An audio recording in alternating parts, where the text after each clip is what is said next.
Marcos 10, de 17 a 31, eu farei a leitura e os irmãos acompanharão. Diz assim a palavra do Senhor.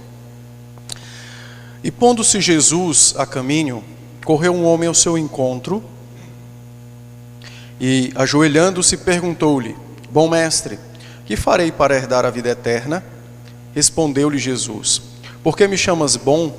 Ninguém é bom senão um, que é Deus. Sabes os mandamentos? Não matarás, não adulterarás, não furtarás, não dirás falso testemunho, não defraudarás ninguém, honra a teu pai e a tua mãe. Então ele respondeu: Mestre, tudo isso tenho observado desde a minha juventude. E Jesus, fitando-o, o amou e disse: Somente uma coisa te falta, ou só uma coisa te falta. Vai, vende tudo o que tens e dá-o aos pobres, e terás um tesouro no céu. Então vem e segue-me. Ele, porém, contrariado com esta palavra, retirou-se triste, porque era dono de muitas propriedades.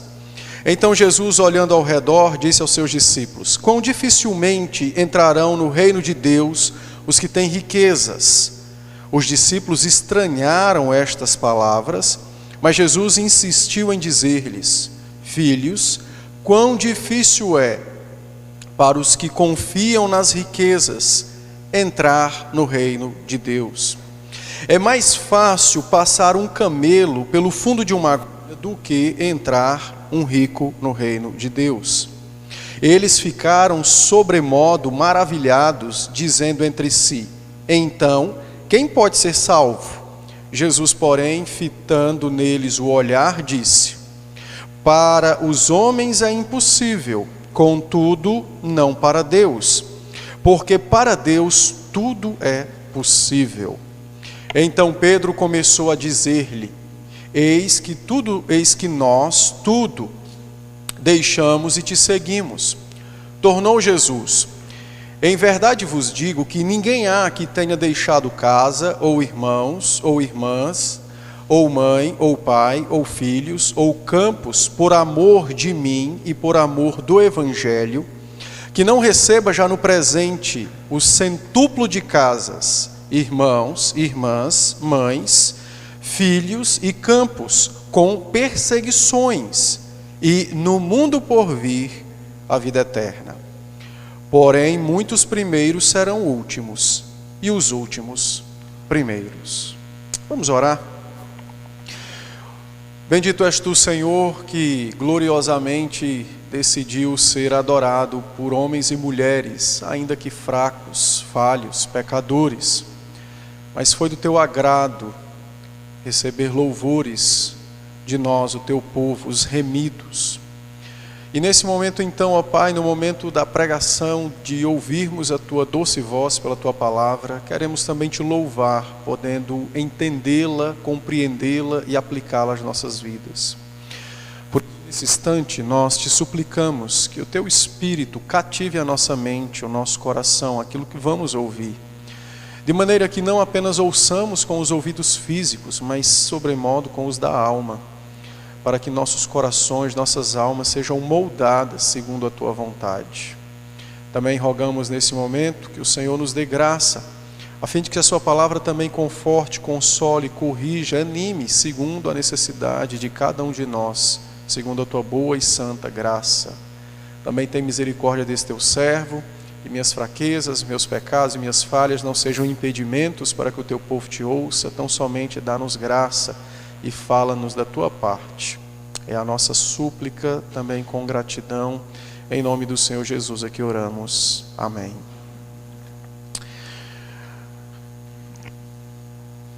Eu não vou pregar nos versos de 17 até o verso de número 22, porque eu já preguei esse texto, mas nós lemos o texto porque ele se trata de uma perícope, ou de uma porção só, no que diz respeito ao sentido teológico, até aquilo que o Lucas perguntou pela manhã, mas que por conta do tempo, quando eu expus Marcos 10, de 17 a 22, eu não pude avançar para os demais versos. Esses textos, ou esses versos que lemos, os irmãos devem lembrar que eles fazem parte de um grande contexto teológico, que começou lá no primeiro versículo, e o objetivo então é mostrar que aqueles que para os homens são primeiros, não necessariamente estes são os primeiros para Deus. Os irmãos devem lembrar, e que eu apresentei na época em que expus esses versos, que essa sessão inteira, ela tem como seu centro essa apresentação de personagens grandes sendo aceitos e fracos que eram rejeitados. Então, nos versos de 2 até o verso 12, você tem o marido, que era o personagem forte, e a esposa, que podia ser repudiada por qualquer motivo, segundo o entendimento da época. Então, era o personagem fraco, era rejeitado. Nos versos de 13 a 16, você tem os adultos que são aceitos e as crianças que são rejeitadas. E nos versos de 17 até o verso de número 31, você tem o homem rico, que era aceito por todos, porém os pobres eram desprezados. E então, quando no verso 22, 21 e 22, o Senhor Jesus exige que o homem se torne um pobre, então ele se revela como aquele que não cria nessa palavra e, portanto, ele preferiu suas riquezas do que o reino dos céus, e foi isso que causou estranheza aos discípulos quando o Senhor disse que dificilmente um rico entraria no reino de Deus. Os irmãos devem lembrar também que essa questão de aceito e rejeitado, ela tem como principal função, o ativo no texto, a ideia teológica. Então, aqui é o porquê que as pessoas aceitavam mais estes, mas rejeitavam os demais. E a ideia da aceitação não era apenas uma ideia de aceitação por parte dos homens apenas, mas também atribuía-se que estes também pertenciam ao reino e que os demais não. Então, a questão toda gira em torno de um princípio teológico que era mal compreendido na época e mal aplicado e, portanto, então gerava dificuldades na igreja naqueles dias. O Senhor então confronta ou derruba, lança por terra esse princípio equivocado, apresentando no verso 15 que qualquer pessoa, para de fato ser um cidadão do reino, precisa ser como uma criança. E nós vimos na ocasião, quando expus esse texto, que ser como criança não implica ser uma pessoa inocente, mas implica dependência, confiança e esperança, ter a vida nas mãos de outro. Por isso que Cristo disse, no verso 15, que somente aqueles que se comportam como crianças é que de fato pertencem ao reino, e não aqueles que os homens julgam que já estão no reino. Então é diante desse ambiente teológico que nós temos o texto que lemos, mas especificamente os versos de 23 a 31, já que eu já expus os versos de 17 a 22, que foi esse encontro do Senhor Jesus com o jovem, do Senhor Jesus com o homem rico. Na ocasião em que expus esses versículos, de 17 a 22, eu mostrei aos irmãos que o texto é dividido em 4 partes. A primeira parte é o encontro e a saudação, então aquela saudação bajuladora, né? Bom mestre, ou seja, dizer que alguém é bom sem nunca nem ter visto aquela pessoa. Então eu expliquei por que isso era uma bajulação. A segunda parte do texto é exatamente uma pergunta que é feita e de grande valor: o que eu farei para herdar a vida eterna? Então isso diz respeito ao destino eterno das almas, não é? E o Senhor então responde propositadamente para revelar o coração daquele homem que se julgava bom. Então Cristo deu os 6 últimos mandamentos que tratam do relacionamento de nós conosco, né, dos homens com os homens. E o homem então arrogantemente disse que cumpria tudo aquilo. A terceira parte então, Jesus descobre o coração do homem, que é no verso 20 até o 22, quando o Senhor diz que faltava uma coisa, que era o fato dele ter a sua riqueza como seu ídolo. Então ele quebrava os 4 primeiros mandamentos. Então nós tratamos acerca disso também. E a quarta parte do texto é a que nós veremos hoje, que é exatamente a impossibilidade para entrar no reino de Deus foi desfeita por Cristo, uma resposta do Senhor a essa revelia desse jovem rico e a estranheza dos discípulos quando o viram partir como um descrente e como alguém fora do reino. Então eu quero tratar nessa noite sobre isso, a impossibilidade de entrar no reino de Deus desfeita por Cristo. Bom, dada então essa apresentação ou essa introdução, os versos de 23 até o verso de número 31, ele se divide em 3 partes também. Ou seja, é uma quarta parte que se divide em mais 3. A primeira parte, o Senhor Jesus vai ensinar que é impossível, não é? Ou que é mais do que difícil entrar no reino, acerca do que os homens imaginam. Entrar no reino de Deus é mais difícil do que o que se imagina.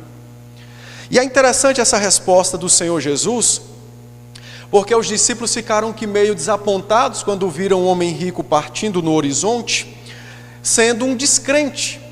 E então o Senhor Jesus, no verso 23, diz que ele olhou ao seu redor, percebendo então a reação da sua igreja, dos seus discípulos. O Senhor então responde à reação deles dizendo: quão dificilmente entrarão no reino de Deus os que têm riquezas. Marcos, quando registra o versículo 23, falando que os discípulos, aliás, no verso 24, ele registra a expressão dos discípulos. Ele diz que os discípulos estranharam estas palavras. A palavra no grego usada aqui, ela é uma palavra rara, que só ocorre 3 vezes no Novo Testamento. E ela dá a ideia de ficar amedrontado. Sabe quando você tem um susto, ou quando você vê uma coisa assim espantosa, parece assim um fantasma na sua frente, algo que te arrebatasse da terra? É mais ou menos isso. Eles ficaram extremamente atônitos, amedrontados com esta palavra, porque Cristo disse que dificilmente um rico entrará no reino dos céus. Aquilo foi um choque no coração dos discípulos. O negócio ficou terrível para eles. Eles ficaram sobremaneira admirados, amedrontados. Eles ficaram sem terra nos pés diante das palavras do Senhor. E quando Cristo disse isso, respondendo à primeira reação deles, que foi de surpresa quando viram o rico partindo, o Senhor Jesus disse isso para ensinar-lhes que o reino não é comprado, mas é dado. Porém, para entrar no reino é mais difícil do que o que se imagina. Os homens muitas vezes diminuem o reino para que eles possam caber dentro dele. Por isso que Cristo faz questão de ressaltar a impossibilidade ou a dificuldade para entrar no reino de Deus.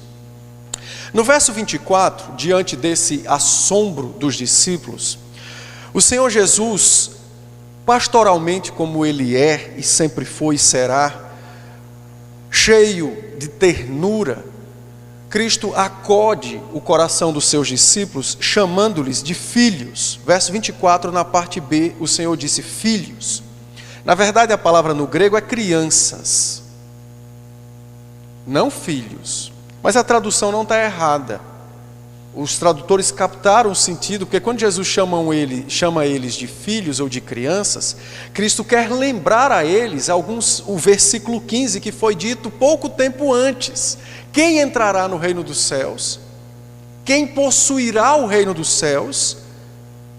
Aqueles que são como crianças, inteiramente dependentes, os que confiam suas vidas às mãos de outro, neste caso, o Senhor Jesus Cristo. Então, pastoralmente, o Senhor acode o coração aflito dos seus discípulos, e novamente lhes diz, que é a parte final do verso 24. Então Jesus diz, o Marcos até registra que Jesus insistiu em dizer-lhes: filhos, quão difícil é entrar no reino dos céus. Notem que o Senhor está enfatizando uma impossibilidade. Eu vou explicar já por quê.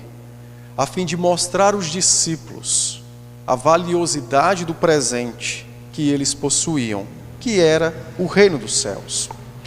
Na sua Bíblia, no verso 24, a expressão para os que confiam nas riquezas está entre colchetes. Quando este símbolo se encontra no texto bíblico, é porque existe uma... na questão manuscritológica, então, isso significa dizer que existe uma discussão entre manuscritos, né? Ou uma diferença de leitura.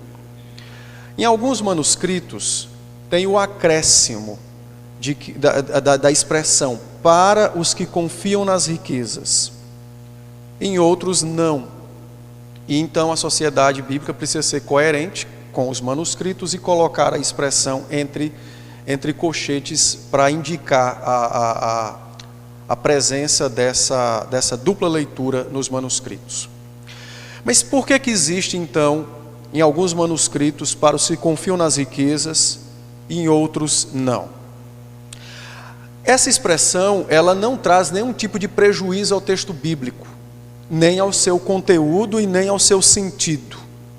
Na verdade, a expressão, ela se encontra em alguns manuscritos, né, como cláusula de explicação.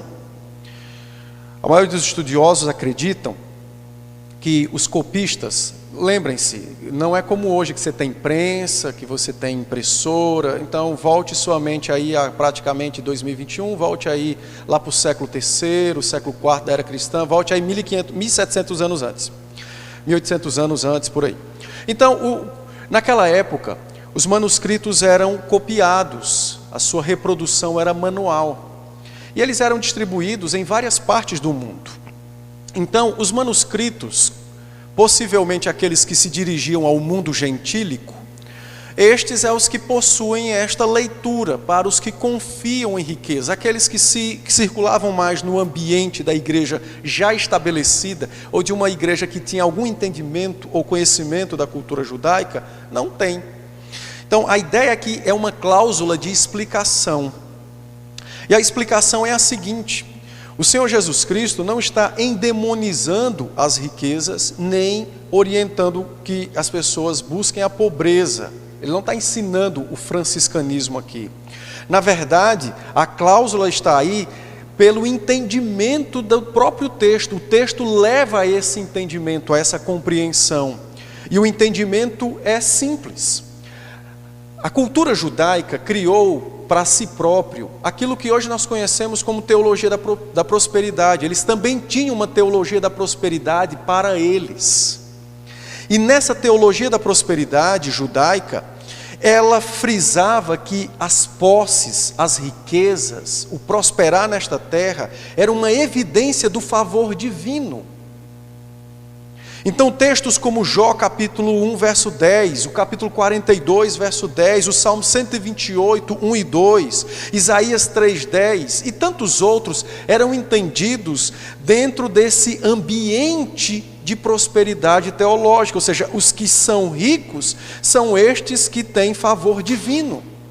Por isso os discípulos estão quase que a morrer quando ouvem o Senhor dizer: quão dificilmente um rico entrará no reino dos céus. Para eles aquilo foi um choque terrível, porque aquilo foi uma correção brusca de Cristo, desse princípio teológico presente na cultura judaica. Eles não sabiam mais agora como é que funcionava o ambiente de riqueza para eles, porque foram ensinados séculos após séculos que as riquezas, elas eram evidências de um favor divino. Mas agora o Senhor Jesus diz: quão difícil entrará no céu um rico. Então isso mexeu com os discípulos. Essa mexida no coração dos discípulos é tamanha que no verso 26 os discípulos se perguntam: e quem é que vai ser salvo? Quem é que pode ser salvo? Porque as pessoas que eles julgavam que estavam mais próximas de Deus, porque possuíam um favor divino, agora Cristo diz: estes não têm o favor divino. Então eles se perguntam: e quem é que vai para o céu? Como é que alguém vai entrar no céu? Porque aqueles que eles julgavam que possuíam tal favor, estes o Senhor diz: não. dificilmente entrará alguém no céu que possui riquezas. Então, essa cláusula, ela não traz prejuízo ao texto, mas ela traz uma explicação para os gentios. Ela traz um esclarecimento para que eles possam compreender que Cristo está falando para aquelas pessoas e derrubando, destruindo uma concepção humana que não era só daquela cultura, dos judeus daquela época, até nos nossos dias também. Nós somos com muita facilidade levados a avaliar a presença, a dádiva e a mão de Deus na vida dos outros, não pela palavra do próprio Deus, mas por aquilo que conseguimos enxergar na vida do outro, de bens, de prosperidade, de saúde, de sucesso e coisas dessa natureza. Então o Senhor Jesus está dizendo que não. Ainda que as riquezas sejam de fato uma bênção divina, elas não representam um favor divino no que tange à salvação ou ao reino de Deus. Então os discípulos ficaram sobremodo admirados. E quem é que pode ser salvo? Como é que alguém vai ser salvo? Por isso então que o Senhor explica a impossibilidade da salvação para os homens. Leia comigo o verso 24, sem a cláusula de explicação. Os discípulos estranharam estas palavras, mas Jesus insistiu em dizer-lhes quão difícil é entrar no reino de Deus. E é mais fácil, verso 25, passar um camelo pelo fundo de uma agulha do que entrar um rico no reino dos céus, ou no reino de Deus. Então, o Senhor está esclarecendo aos seus discípulos, à sua igreja, a valiosidade do reino, e ao mesmo tempo ele está explicando aos seus discípulos que nenhum homem pode produzir ou alcançar a salvação por si mesmo. Os irmãos também devem lembrar que o Senhor está dando essa resposta aos discípulos exatamente para ensinar a eles acerca da soberba natural do coração do homem. Olha o verso 18 do capítulo 10 de Marcos. O jovem rico chega para o Senhor Jesus, não é? E diz, aliás, verso 17, ele chega para o Senhor Jesus e diz: bom mestre, que farei para herdar a vida eterna? É o que eu farei para chegar, para entrar, para habitar, para residir na casa de Deus. Então o Senhor Jesus está ensinando aos discípulos sobre a impossibilidade da salvação para os homens.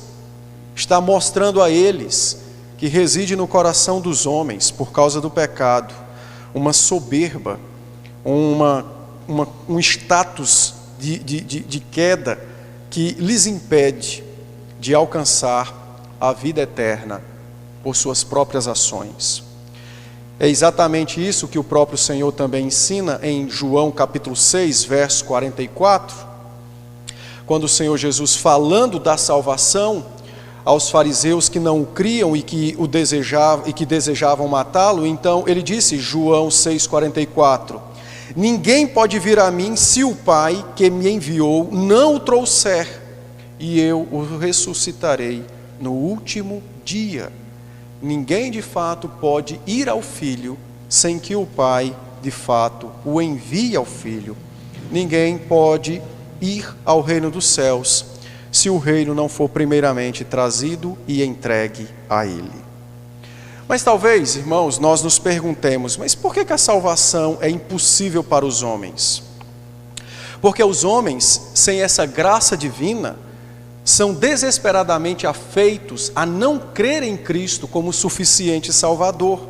Mas eles são desesperadamente afeitos a crer, a confiar, a depender e a esperar neles, nos outros a quem eles veem, ou naquilo que eles produzem. Por isso que a explicação, a cláusula de explicação foi colocada no texto. Jesus está ensinando que por que razão aquele homem não entraria no reino dos céus? Porque aquele homem não confiava em Cristo para o levar aos céus. Aquele homem confiava em sua própria riqueza, em si mesmo. Os homens, depois da queda, Os que são desassistidos da graça divina, eles são desesperadamente afeitos a confiar em si próprio. Eles são desesperadamente afeitos a depender de si e dos outros. Eles são desesperadamente afeitos a esperar pelas pessoas, por coisas, por riquezas, e não por Deus. Por isso que a cláusula agora faz sentido quando você lê. Jesus não estava demonizando as riquezas, mas estava dizendo: aqueles que não confiam em mim, mas confiam em si próprios, em suas riquezas, é difícil, é impossível para estes entrar no reino de Deus. E ele então usa um adágio daquela época. Nós não conhecemos muitas informações desse provérbio que Cristo trouxe, mas ele disse: é mais fácil você espremer e passar um camelo pelo fundo de uma agulha do que uma pessoa desta forma entrar no reino dos céus. Então é a impossibilidade dos homens se salvarem por si só. O homem rico, que é o contexto de toda essa palavra, né? Ele de fato estava ou havia depositado toda a sua esperança e todo o seu coração na sua riqueza. Era o seu porto seguro, era a sua riqueza. Por isso que quando o Senhor disse: venda tudo o que tem e dê aos pobres, e terás um tesouro no céu, o homem saiu constrangido, contristado, decepcionado com Cristo. Ele não queria abandonar o seu porto seguro para encontrar em Jesus um porto seguro. Ele não queria abandonar o seu Deus para se entregar completamente ao Senhor Jesus Cristo. Na verdade, meus irmãos, todos os homens funcionam como o homem rico, os homens desassistidos da graça divina. A riqueza para aquele homem era exatamente na mesma proporção que Deus o Pai é para o Senhor Jesus Cristo. Por isso que perder a riqueza lhe proporcionou tamanho sofrimento, a ponto de rejeitar o Filho de Deus. E do mesmo jeito são todos os homens, cada um deles tem também um Deus sobre si. E quando o Evangelho os confronta e os ordena para abandonarem os seus deuses e se entregar a um único e verdadeiro Deus, o Senhor Jesus Cristo, se não forem assistidos pelo Espírito Santo para lhes dar vida, eles vão rejeitar o Salvador. Eles vão rejeitar o Filho de Deus. Eles vão sofrer. E então vão preferir os seus ídolos. Vão preferir, então, a morte, como disse o apóstolo João no capítulo 3, a partir do verso 18. E vão rejeitar a vida. Preferem a morte, mas rejeitam a vida. É por esta razão que o Senhor então disse que é mais fácil um camelo entrar e passar livremente por um fundo de uma agulha do que um homem desta natureza entrar no reino dos céus. Cristo então estava ensinando aos seus discípulos que a salvação não pode ser realizada pelo homem. O homem sozinho nunca vai entrar no reino de Deus. Sabe por quê? Porque a salvação foi e sempre será uma obra divina, realizada pelo sacrifício expiatório de Cristo Jesus, naquela cruz, maldita para Ele, mas bendita para nós. A salvação não é produzida, realizada por nenhum homem. A salvação é uma obra de Deus, realizada em Cristo Jesus. E todo aquele que, como uma criança, entrega o cuidado da sua alma a este Deus Salvador chamado Jesus Cristo, esse tem o reino dos céus. Mas todo aquele que quer subir na cruz e descer Cristo de lá, com suas ações, sua sabedoria, seu poder, sua riqueza, seu status, este nunca entrará lá. A salvação é impossível para os homens, no que tange a eles produzirem ou se salvarem, mas ela é possível para Deus, porque é uma obra dele, na pessoa de seu Filho. Então essa é a primeira parte que o texto nos ensina. A segunda coisa que o texto nos ensina é que a vida no reino é melhor do que o que se pensa. A vida no reino é infinitamente maior do que tudo que podemos conceber de bom acerca do reino. Olha a partir do verso então, verso de número 28. Então, os versos de 23 a 27, o Senhor explica sobre a impossibilidade da salvação para o homem sozinho, né? Ou que ele consiga sozinho. No verso 27, o próprio Senhor disse, né? O que é impossível para os homens é possível para Deus.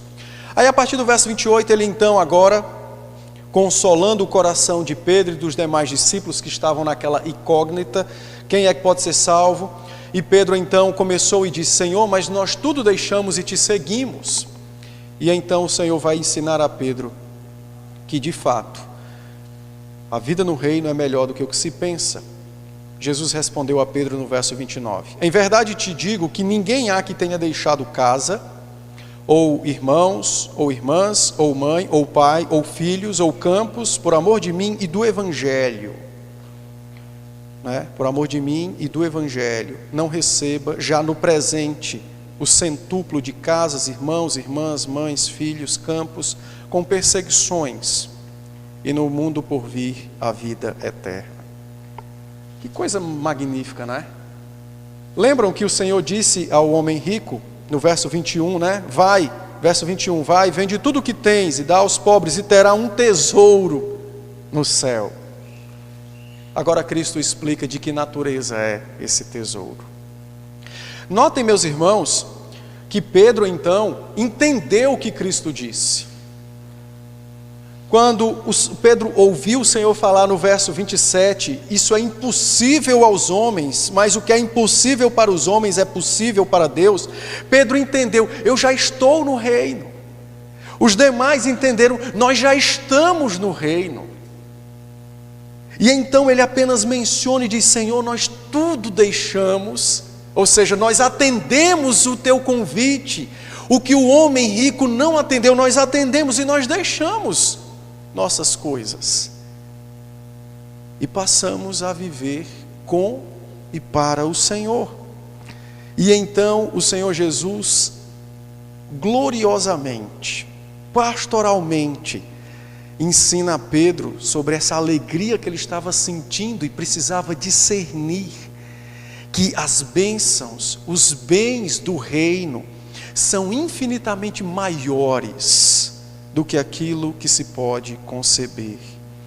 E que estes bens do reino não estão reservados apenas para o futuro distante no mundo por vir, mas que esses bens do reino também serão dados agora, no presente século ou nesta vida, é a expressão para presente século. Se os irmãos observarem, o Senhor Jesus vai aplicar o mesmo princípio que disse ao jovem rico, vende o que tens e dá aos pobres. Ele disse, em verdade vos digo que qualquer um que tenha deixado sua casa, para um pobre, que mal tem o que comer, a sua casa pode ser o seu tesouro, a sua riqueza, o seu ídolo, o seu Deus, o seu porto seguro.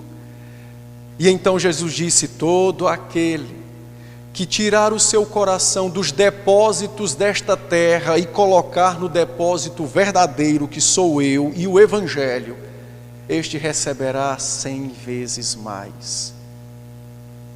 Este receberá 100 vezes mais. Então Jesus, no verso 28, aborda itens valiosíssimos para nós. Para uma mãe, o seu filho pode ser o seu tesouro. Então ele disse, quem então deixar pai, mãe, filhos?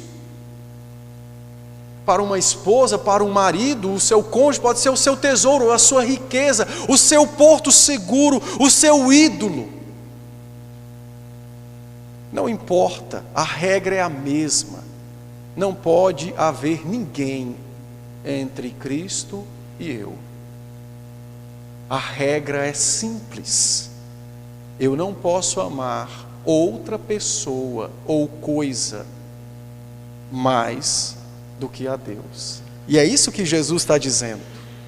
Então todo aquele que amar a Cristo mais do que a sua própria casa, todo aquele que amar a Jesus mais do que os seus irmãos, todo aquele que amar a Jesus mais do que suas irmãs, todo aquele que amar a Cristo mais do que sua própria mãe, mais do que seu próprio pai, do que o seu próprio esposo, mais do que o seu próprio trabalho representado pelo campo, todo aquele que amar o Evangelho mais do que as coisas temporárias deste mundo, Jesus disse: estes receberão de mim 100 vezes mais. Tudo o que deixaram por mim, 100 vezes mais, eu lhes acrescentarei. Percebem como Jesus agora está ensinando de forma coerente a teologia da prosperidade do céu? Percebe que ele volta ao lugar das riquezas para ensinar que elas têm um papel, mas este papel precisa estar subjugado debaixo dos pés de Cristo e do Evangelho. Que coisa incrível, não é? Então Jesus diz, por exemplo, para alguém que deixa seus irmãos, você não precisa deixar no sentido de abandonar. Eu li um comentário, falando de missões aqui, não tem nada a ver com missões.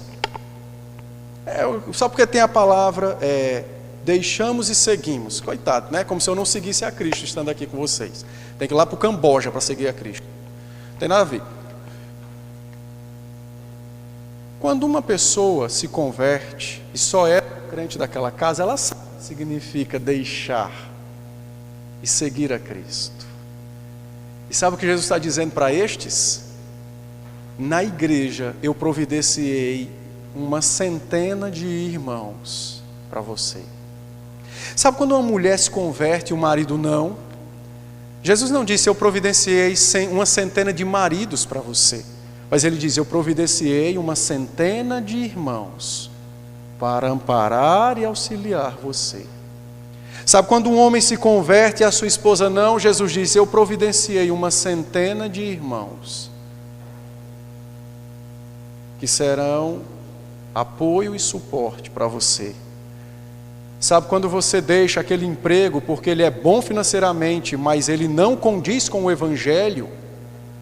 Jesus diz: eu não vou deixar você passar fome, porque a misericórdia pelos meus filhos, pelos meus salvos, alcançará você.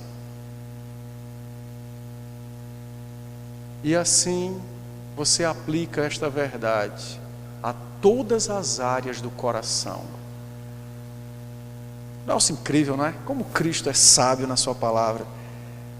Por isso que nós devemos, como disse o apóstolo João na primeira carta, desejar estar com Ele para vê-lo, face a face, e se permitido for, abraçar o Redentor em admiração profunda pela sua pessoa, glória e majestade.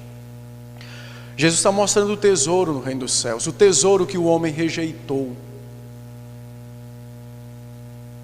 Jesus está dizendo a ele que nesta vida, bênçãos serão providas por Deus para o seu povo,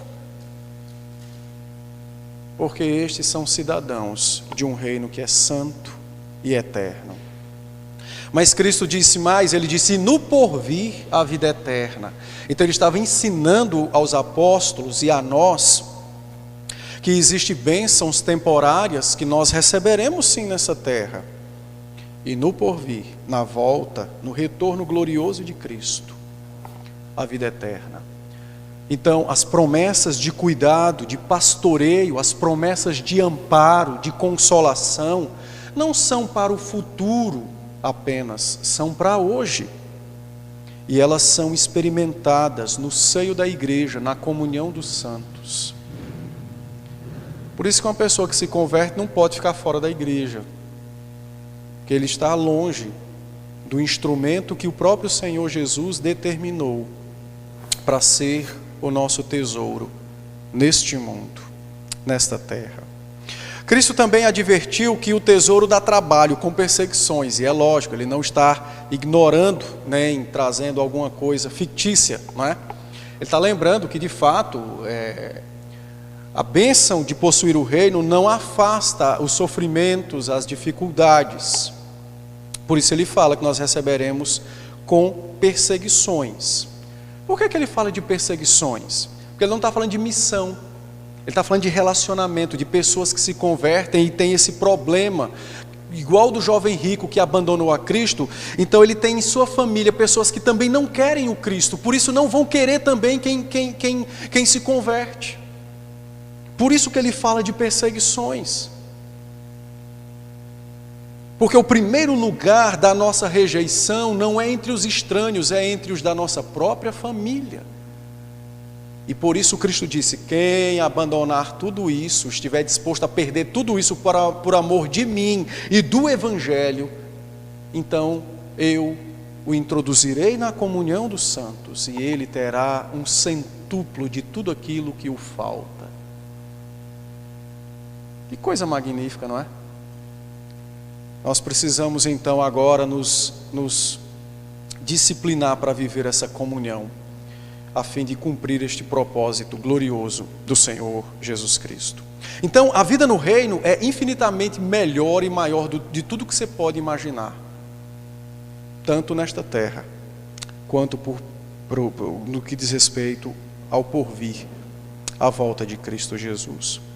E por fim, o verso 31, que é um verso maravilhoso, mal interpretado pra caramba, mas é um verso fenomenal. Eu gosto desse verso, porque ele é um verso que nós chamamos na hermenêutica de verso dobradiça.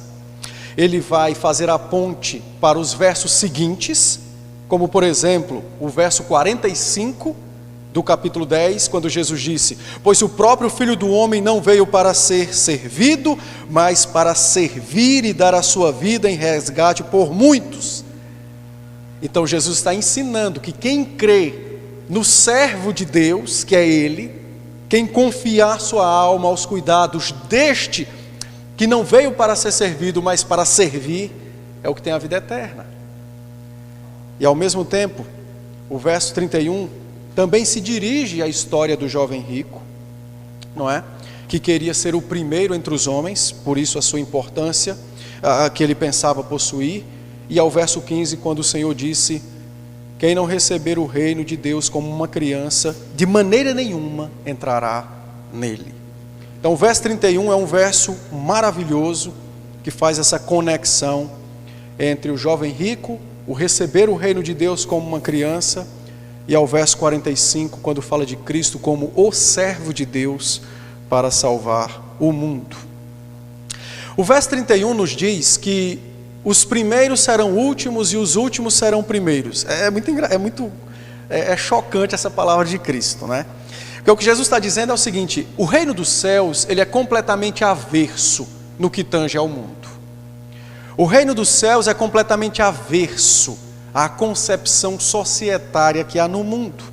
No mundo, as pessoas, aos olhos dos outros, que possuem status, fama, dinheiro, poder e etc., são aqueles que são servidos pelos que não têm nada disso.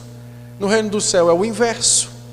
Então, no reino dos céus, o padrão do mundo é repugnado.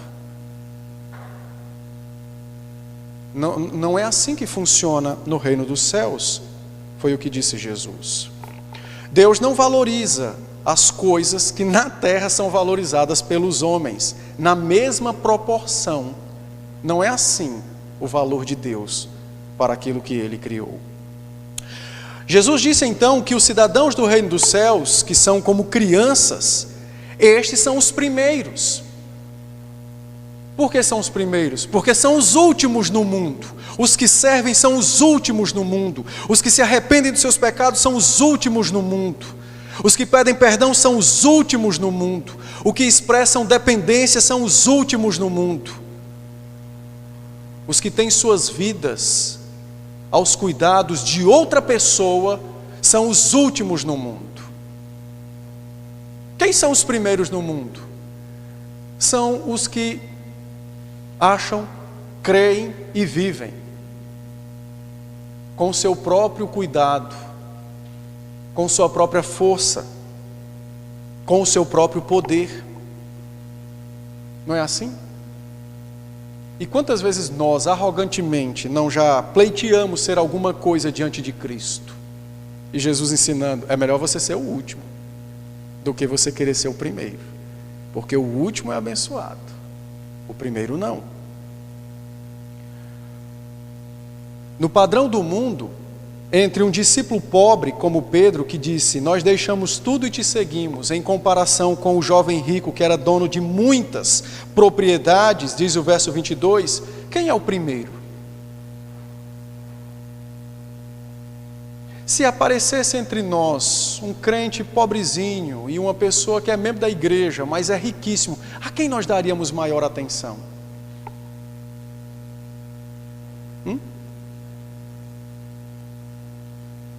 E se chegasse aqui entre nós duas pessoas, uma dizendo que creu e estava sofrendo perseguição na igreja, lá na casa dela, precisa de amparo, e chega aqui um bilionário e diz, eu vou dar dinheiro para transformar a igreja, vamos abrir campo em todo lugar do mundo, e quando a gente pergunta, mas você crê em Cristo? Ele diz, não, isso não é agora não, pastor, outra hora a gente conversa sobre isso. A quem nós deveríamos acatar e acolher na igreja e nas nossas casas? A quem nós faríamos essa boa ação? Primeiramente, que certamente nós iríamos desconfiar do pobre, né? Porque precisaria de nós. Em segundo lugar, nós certamente nos daríamos por inteiro ao milionário. Então Deus está dizendo, não é assim que funciona no reino dos céus. Se é assim que você age, você tem que se arrepender, sendo um crente. Não é assim que funciona no reino dos céus. Não. No que diz respeito ao reino dos céus, o primeiro se tornará em último. Por quê? Porque o primeiro, ele é primeiro aos seus próprios olhos. Não foi isso que o jovem rico disse? O que eu farei para herdar a vida eterna? Ele é primeiro aos seus próprios olhos. E Jesus disse, este não é o primeiro no céu.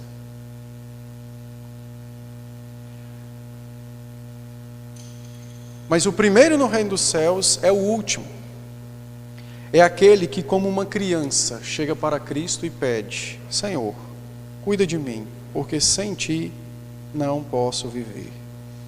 Então este é o primeiro no reino dos céus. Este é aquele que de fato entrou no reino, na majestade de Deus, e então recebe 100 vezes mais. Eu quero concluir, eu sei que nosso tempo já se esgotou, mas eu quero fazer duas aplicações rápidas.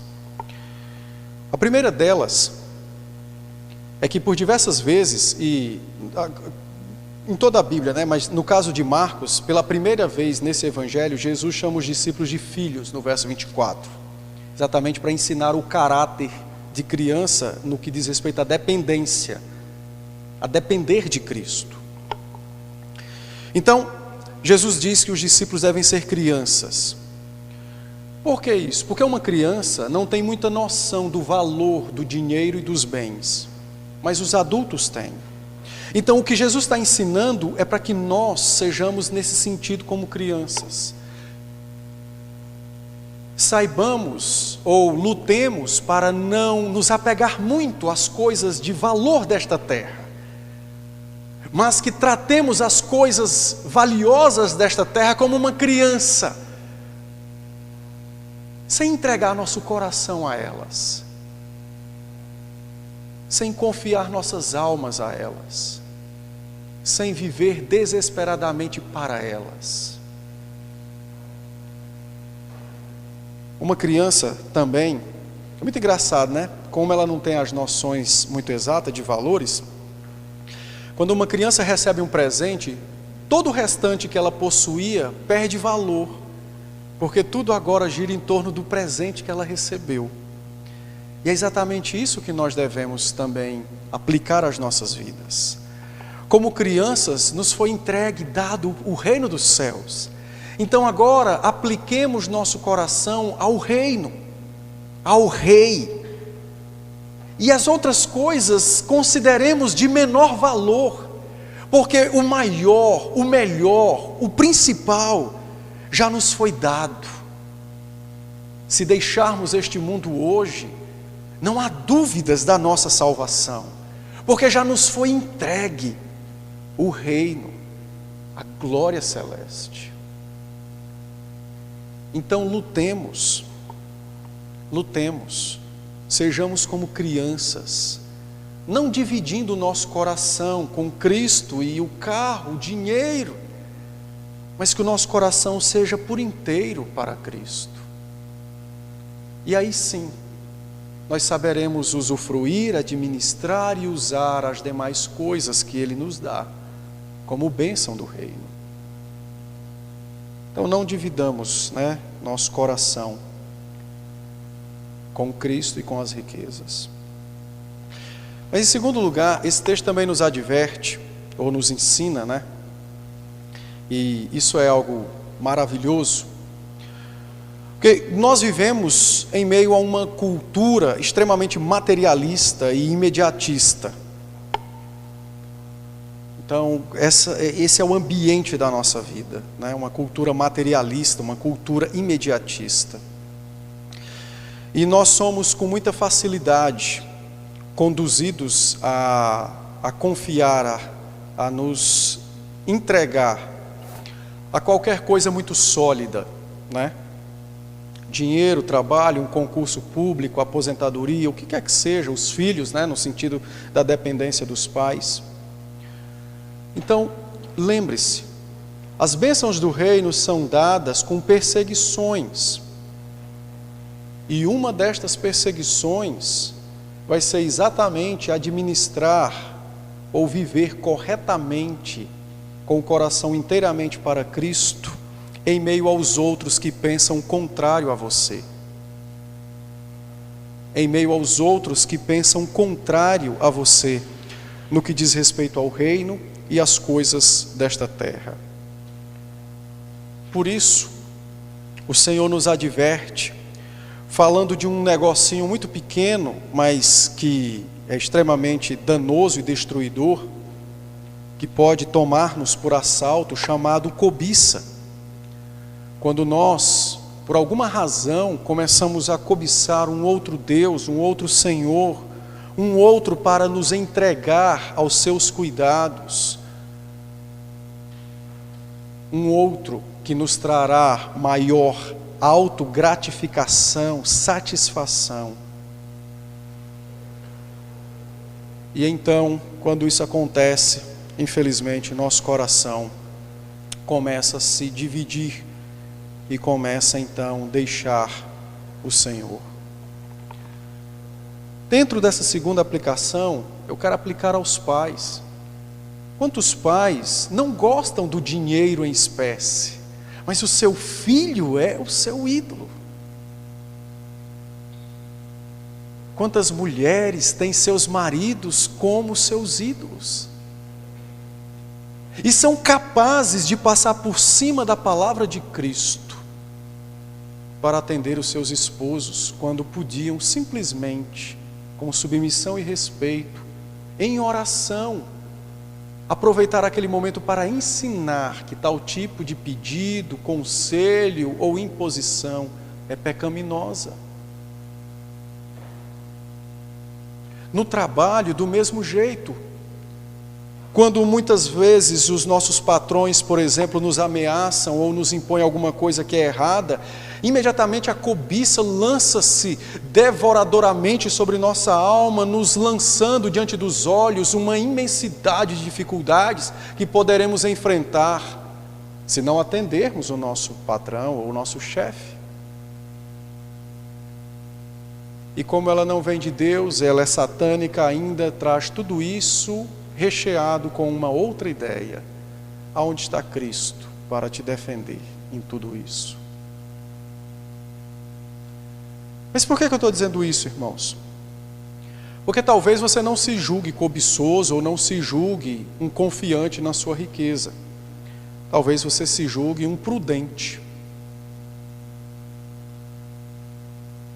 Pois é. Mas todas as vezes que a minha prudência me implica ficar com o coração dividido entre Cristo e o mundo, não é mais prudência. Todas as vezes que a sabedoria implica-me dividir minha alma entre Cristo e alguma coisa nessa terra, não é mais sabedoria. É só uma farsa, uma forma, uma máscara, uma veste. Então, para nós que somos crentes, examinemo-nos. Examinemo-nos. Porque o impossível para os homens é o possível para Deus. E aquele que recebe o reino, infinitas bênçãos goza já neste mundo. Que Deus seja conosco e nos abençoe na nossa vida com Ele e para Ele. Amém?